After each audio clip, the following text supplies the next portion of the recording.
pour la dimension de la porte, au lieu de se lancer dans des calculs mathématiques, étant donné qu'on a le caisson avec nous, on va prendre les mesures sur place. Donc ici, j'ai un caisson de 18 pouces de largeur. Ma porte doit avoir la même largeur que la façade de mon tiroir, donc 17 et c'est 8. Pour ce qui est de la hauteur de la porte, étant donné que je vais peinturer du côté droit, je vais prendre ma mesure à partir de la façade du tiroir jusqu'au coup de pied. Ici, j'ai une mesure de 23 et 3 quarts. Je vais enlever 1 quart de pouce, donc je vais faire ma porte à 23, ce qui va me permettre d'avoir un dégagement entre la façade et ma porte de 1,8 de pouce. Et également dans le bas, ma porte va être soulevée d'environ 1,16 à 1,8 de pouce.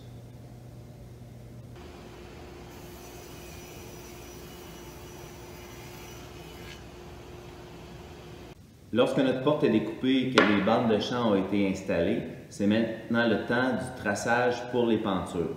Donc, il faut sélectionner le plus beau côté de notre porte à mettre à l'extérieur. Dans ce cas-ci, je vais penturer la porte à droite. Donc, ce que je vais faire, c'est que je vais tourner la porte, puis je vais marquer mes pentures à gauche. Dans le jargon d'ébénisterie, on va parler de penture 3-3, 4-4, ce qui veut dire que les pentures vont être situées à 3 pouces du haut de la porte et 3 pouces du bas de la porte. Donc, je fais des marques à 3 pouces. Je prends un équerre et je vais tracer cette ligne-là un petit peu plus longue.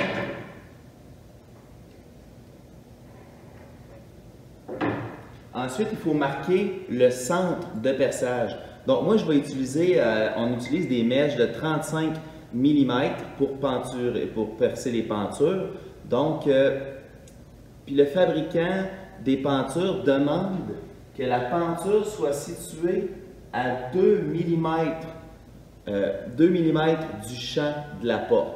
Donc, étant donné que j'utilise une mèche de 35 divisé par 2 qui fait environ 18, plus 2 mm de dégagement, ce qui veut dire que je vais tracer le centre de perçage à 20 mm ou environ 3 quarts de pouce. Donc, avec mon galon, je trace 3 quarts de pouce.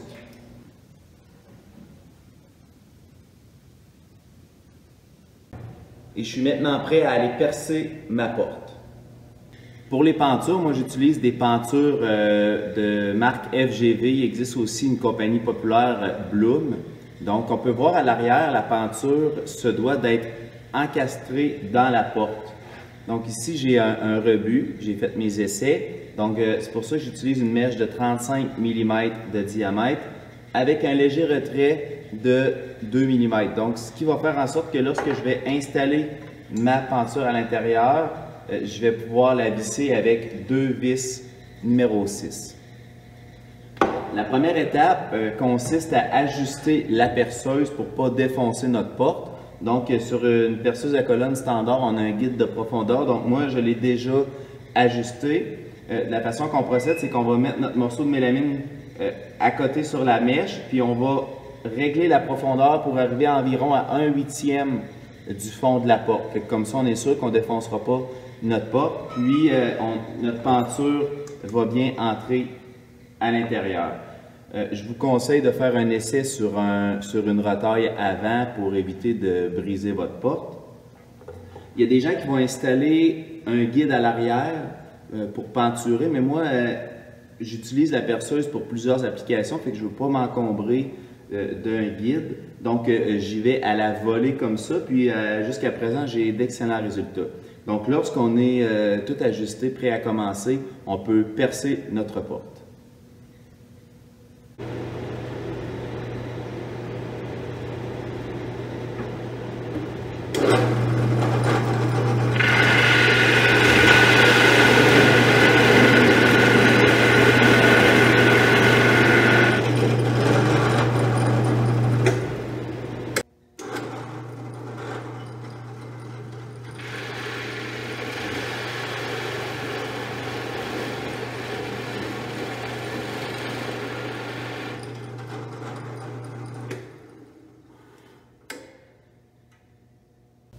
Maintenant que ma porte est percée, je peux maintenant procéder à l'installation de mes pentures.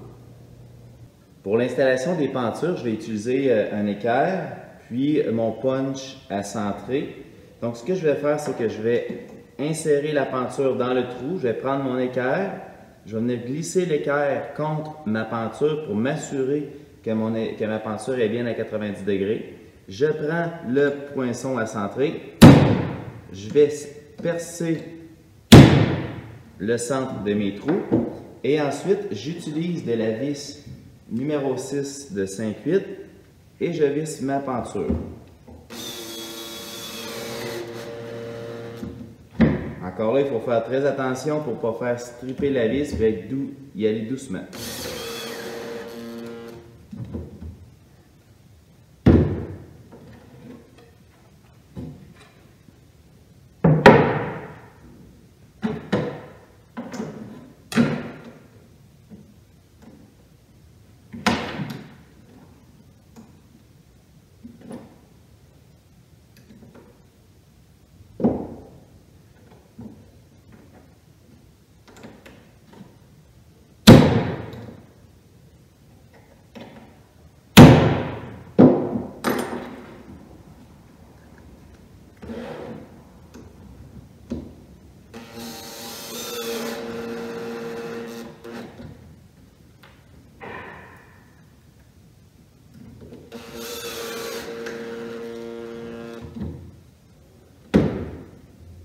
Mes pentures sont bien installées, il me reste seulement qu'à installer les plaques de montage à l'intérieur du caisson.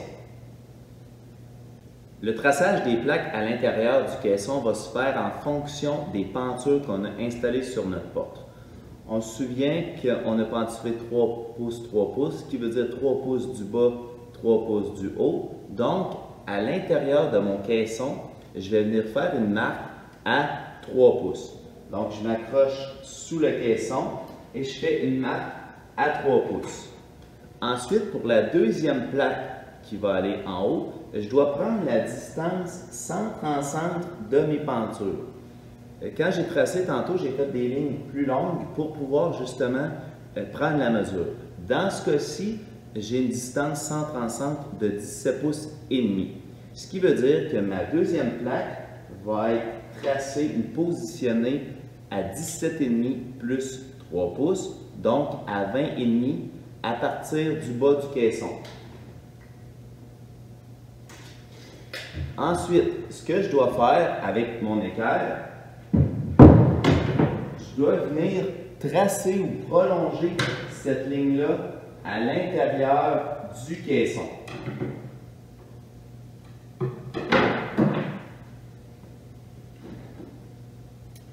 Ça, c'est le type de plaque que je vais utiliser à l'intérieur de mon caisson. C'est des plaques qui sont faites expressément pour ce type de penture-là. Puis pour pouvoir les installer, il existe un guide à plaques qui se vend encore là dans les magasins spécialisés. Donc, on va voir ensemble la façon de l'utiliser. L'utilisation du guide pour plaques est assez simple. Donc, j'ai tracé une ligne à l'intérieur de mon caisson. Et vous pouvez remarquer ici, à l'intérieur du guide, il y a un losange et une série de trous. Donc, ce que je dois faire, c'est que je dois prendre mon guide à plaque, venir l'installer comme ça ici à l'intérieur du caisson et je dois m'assurer que ma ligne de plomb passe par le losange et les trous.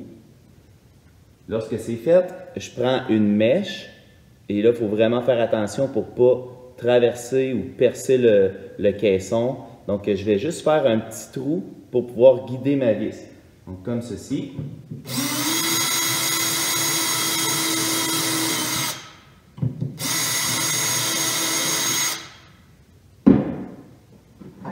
Donc, les deux trous que je viens de faire vont me permettre de venir mettre des vis dans les trous de la plaque comme ceci.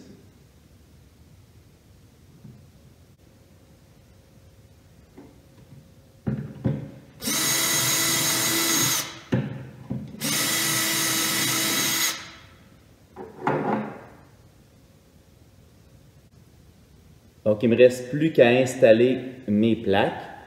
Sur la plaque, vous allez voir, il y a un petit détail, il y a une flèche. Donc la flèche doit pointer vers vous, vers l'extérieur du caisson.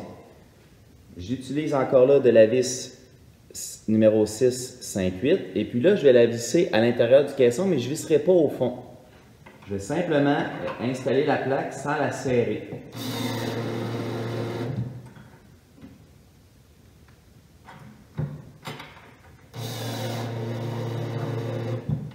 Le fait de ne pas serrer la plaque va me permettre de l'ajuster pour pouvoir installer ma porte.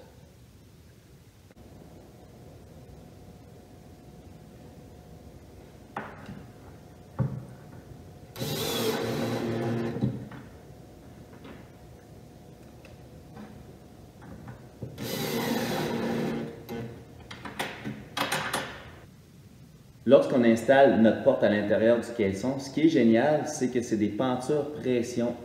Donc, ce que je fais, c'est que je viens insérer ma penture dans la plaque. Comme ça. Puis là, je m'assure que la porte ferme bien. Comme là, je peux voir que ma porte, elle frotte dans le haut. Donc, à l'intérieur, vous pouvez voir, il y a trois vis d'ajustement. Tantôt, vous vous rappelez, j'avais laissé mes plaques de montage lousses.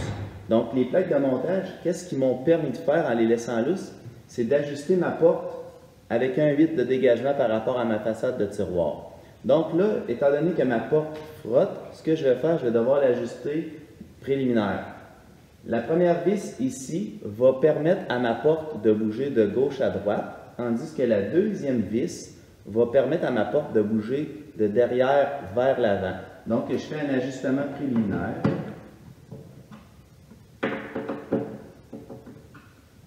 Je ferme la porte. Donc, je m'assure qu'elle ferme bien et que j'ai mon 8 de jour tout le long. Puis de toute façon, l'ajustement final va se faire en chantier lorsque les armoires seront installées au mur. C'est ce qui complète la fabrication d'un tiroir et d'une porte à l'intérieur d'un caisson. J'espère que vous avez apprécié. Si vous avez aimé, un petit thumbs up. Abonnez-vous à ma chaîne. Si vous avez des questions ou commentaires, n'hésitez pas. Et surtout, bonne construction!